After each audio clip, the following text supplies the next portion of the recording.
এভাবে আর হয় না। আর্জেন্টিনা এগুলা কি শুরু করছে, মানে কাউরে কোনো পাত্তায় দেয় না, এক একটারে দৌড়া দৌড়া খেলায়, মানে যে সামনে আয় হারিয়ে পড়া দেয়। এই যে 2021-এর পরের তে শুরু হইছে, মানে ধরতে গেলে 2019 কোপার পরের তে শুরু হইছে।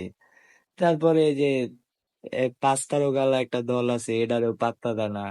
কয়দিন আগেও 4টা বইরা দিল, আজকে আবার চিলির লগে খেলাইলো, চিলিরও পাত্তা দিল না। মানে কি আর্জেন্টিনা, এটা তো আর্জেন্টিনা না, আমরা তো এই আর্জেন্টিনারে চাই না। মানে হারেই না ভাই, কি হয়ে গেছে, 4-5টা ট্রফি জিততে গেছে, হারেই না। মানে এটা তো এইভাবে গেলে তো আর্জেন্টিনা আবার বিশ্বকাপ নিয়ে নেবে, এটা হইতাছে না।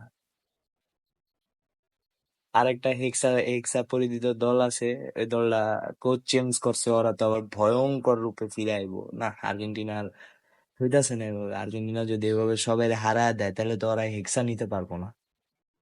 খারাপ লাগতেছে ভাই।